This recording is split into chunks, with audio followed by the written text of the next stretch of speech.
Hey there, it's Katie Jarvis from Managing the Mess. In this video, I'm going to teach you all about how I manage the markers. The first question you might be wondering is, what brand of markers do I use? I typically order the thin Mr. Sketch markers and I store them in these Sterilite drawers. I have little color labels that I got on Teachers Pay Teachers, and I'll be sure to link those or something similar down below in the description. Students would only use these on occasion for free time or for projects.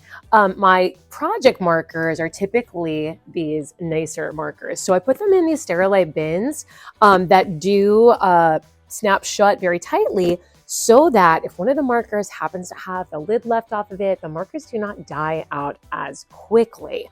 And the type of markers that I use is the Sargent Art pack, and I get these from School Specialty. They have a pack with 50 different colors. So I order one package for each one of my tables and then dump them out into these little Sterilite bins and pass those out like that to students. For distributing the markers or other jobs that I have in the classroom, I use classroom helpers and I use these little job tags. I have a video all about how I do my art jobs, and you can check that out. I will definitely link it in the description down below. And what I do is have my marker managers put just one bucket of crayons on each table. So I said that these came in 50 packs. I order one for each of my tables, and then that lasts me the whole school year. If we are using the markers, the colorful markers that are here, we would put them in these table colored bins so they can tell which table gets which markers, and they would just put a handful of each color into the bucket and then distribute them to each table. Sometimes I would even have that set up already to save on time.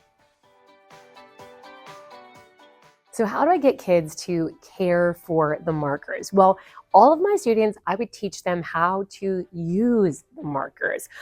Even my sixth graders, I would go over that when you're done using the marker, you need to snap that cap and demonstrate what it looks like when you take your marker and you put the lid on the back of it and create a little hat for your marker while it is working. I wouldn't permit the younger students to use markers at the very beginning of the school year until they had mastered using pencils and crayons and other materials. And we kind of graduated into this and slowly introduced how to care for those markers.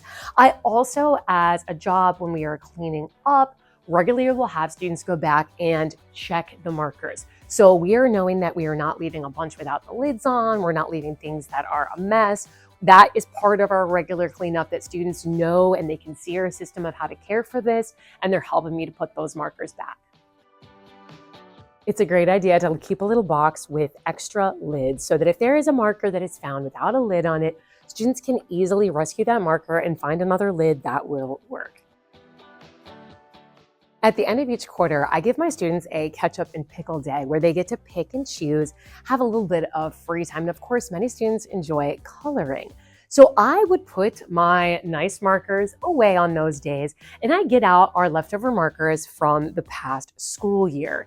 And I put them in these little containers that I think I got at Michael's and put them out just for those free days. So if any of the markers on that day when we're moving around and I'm not monitoring students as closely aren't taken care of as well, it's not a problem. These are not our everyday project markers. Now, one way that students really love to use markers on our free day is we like to use these with the spin art machine. So it is a lot of fun, but it's not a lot of mess. And it's a fun way for students to use their free time.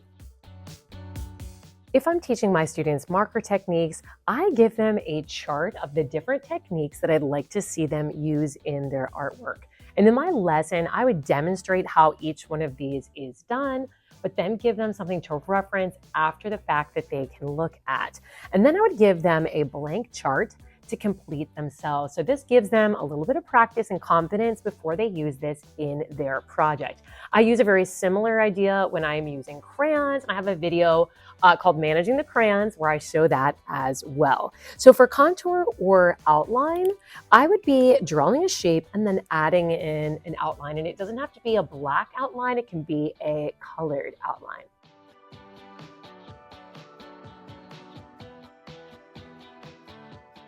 The next technique is hatching, and I just have students make diagonal lines, and they can use a variety of colors to fill in. The next technique is looping, so students would color in the area by creating some loops.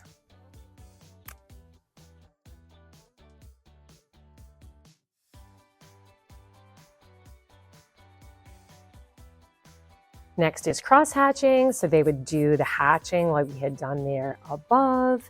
And then they can use a different color marker if they like, and create lines that go in the opposite direction. So I explained to students that this looks like a hashtag or a waffle.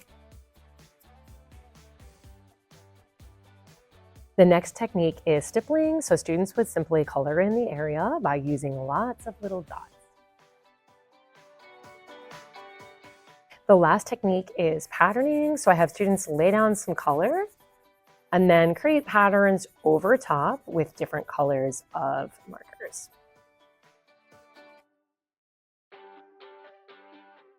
I keep my permanent markers in what I call my art buffet, and this is set up right by my classroom door. If a student is helping out, they simply take this whole bucket and they walk around and pass out the Sharpies. Within here, I have a little tiny yogurt cup that has extra lids to use as needed. Now, these are the markers that I would use with all of my grades, but my 6th graders, my 5th graders may need the fine, I think it's called the ultra fine tip Sharpie. So for those, I found that the best way to store these is in these Dollar Tree baskets. So these are the ultra fine point marker. So this is a little bit more like a pen. I also have a little cap box in there, and these are my metallic Sharpies. So I would just get these out of the cabinet as needed. I do, when I set them out, always put them in the same place, but they're a little higher up, so my younger students are not bothering these. I have found storing them in a cup can damage the markers. So if you have your markers in a cup like this, what I found is the students go to use, especially these pen, the ultra fine Sharpies, they go to use it and the ink comes out just like in a puddle.